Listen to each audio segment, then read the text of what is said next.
So this bridge right here, this is the bridge that made me realize that the US wasn't for me. Between me having my first son, as well as just the amount of hours I was putting in at work, it's safe to say that the US was not good for me.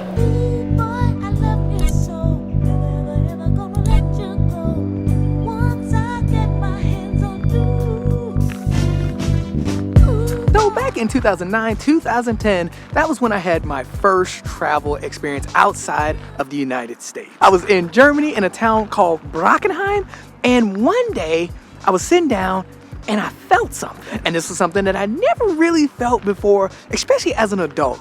And that was like just pure peace.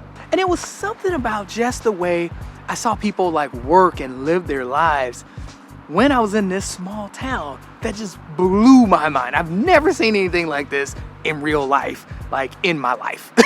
And it was just an amazing feeling that was just like legit unforgettable. See, I was standing right there and I actually recorded how I felt, and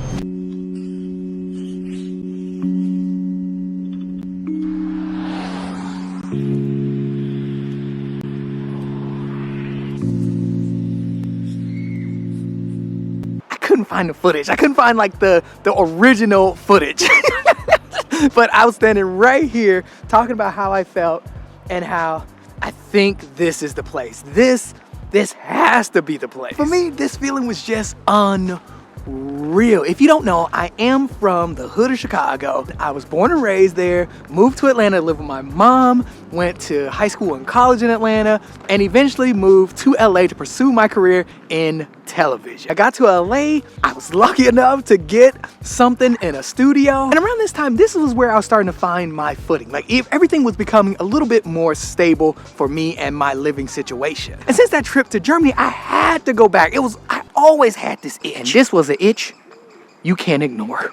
Comes to find out, my wife was also a boss and had that itch too. So we would go to these different countries, different cities, and we would always find ourselves asking like, could we live here? Like, I think we could live here. And now fast forward a couple of years and my wife and I, we get married. Fast forward another couple of years, we eventually have a son. And throughout the entire time of being in LA and also being in Atlanta as an adult, I worked a lot.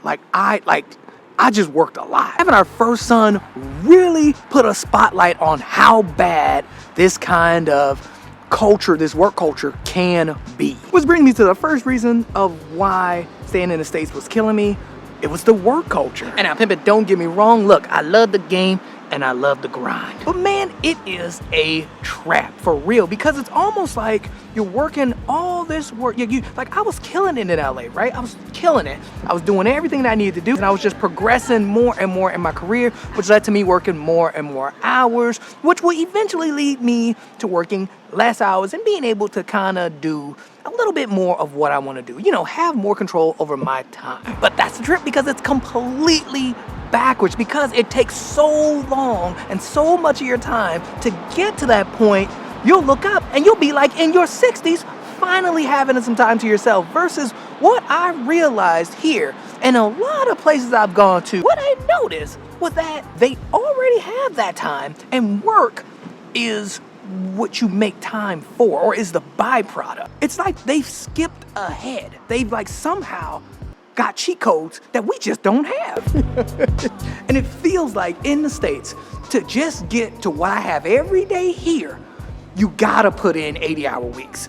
That's what it seems like. And I think it's a trap. And having my son really helped me see this, because literally it was like I could see what my life would look like and how he would basically be growing up without me, even though I was around. But when I would get home, he would be already asleep. When he would want to play, I would be tired like crazy. And that cycle would repeat until I'm like in my 60s. And what kind of life is that? Like, I couldn't see myself having that kind of life. Like, I love being with my kids, so I just could not see it like that. But a lot of Americans do. And you know what's so crazy is that even with the writing on the wall of how my life would have been, I was still hesitant towards moving. Like, we figured that we found this amazing place, and when the vid hit, I was like, this may not be the right thing. But then what really pushed it over the edge and pushed me to make the big move was the simple fact that my mentor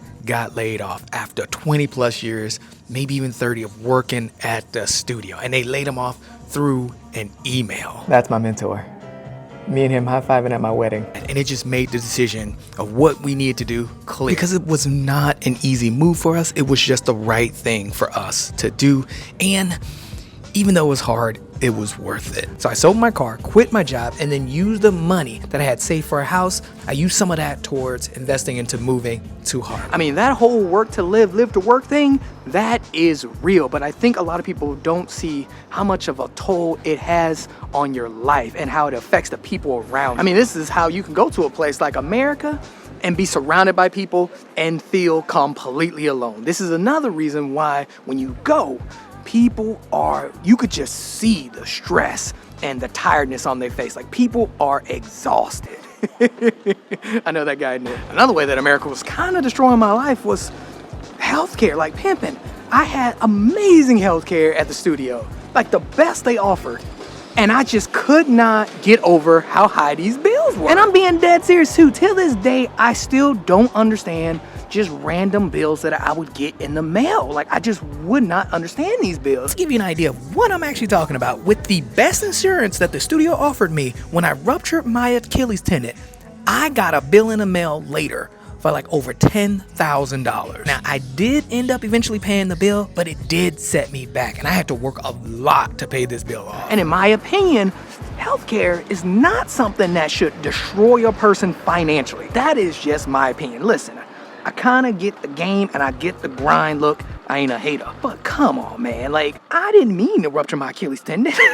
Like, who in their right mind wants to be terminally ill or extremely sick or get a broken, like, who wants that? Like, nobody wants to do that on purpose. I mean, that's the main reason people avoid ambulance rides and literally push back surgeries and things that they actually need because they can't freaking afford it. I mean, low key, high key, my sister is actually one of these people. Like, she needs stuff done to her knees and she just cannot afford it. So she just keeps putting it off. It's been like 10 years that she's needed to get this surgery done, but she just can't afford to get it. One of my best friends recently had a stroke. He lives in Atlanta, had a stroke, and they literally had to start a GoFundMe. And I was just like, jeez, like, come on, like, what are we doing? So that's my best friend. That's his brother right there, and there's me right in the middle.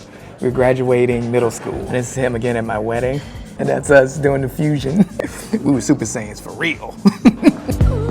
And then also too, something that not a lot of people talk about, but it's like one of the top things on the list would have to be just the amount of opportunities that we get here. And don't get me wrong, there are plenty of opportunities in the States. I'm not saying that at all. Like, pimping, this is true. There are a lot of opportunities in the States. But where the state really lacks is when it comes to the access to these opportunities. Because not only do we get more access to travel more affordably, but we also get more access to affordable education. And just like the States, you also have access to career growth. I mean, literally every opportunity that you have in the States, you have here, but you have more access to it. Like, it's more accessible. For example, is you could start a business here, just like you could start a business in the States. But since you're not tied up with all this time that you have to give away to your work because you need health insurance, because you need to pay student loans and education for your kids, and you need to pay childcare, that can all be allocated to your business, or just even things that you really enjoy doing, like some kind of hobbies that you may have. And that is the biggest difference. The barrier to entry is so low to a lot of this stuff because you have more time to yourself, because you don't have to work like 80 hours a week to have these things, and you don't have to allocate all your money to bills and random healthcare bills that come in the mail. If you can't tell, that's a pet peeve of mine, these random healthcare bills. But the point I'm making is that the opportunities are just there, and you just have way more access than in the States. Like, pimpin', I ain't even gonna lie, if I had to work the way I was working in LA, like if I was in LA and I worked the exact same, like putting these 20-hour days in every now and then and 18-hour days, if I had to do all of that, pimpin', there's no way I could do 2 videos a week.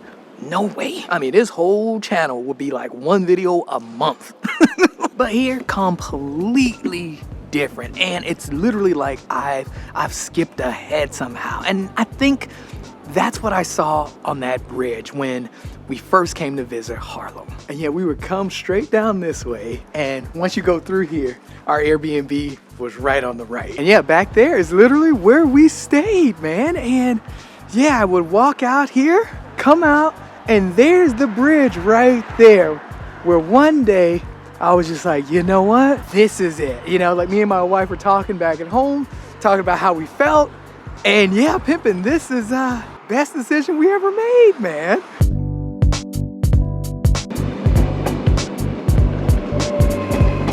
All right, made it to Amsterdam. Wow, it is freaking busy like crazy.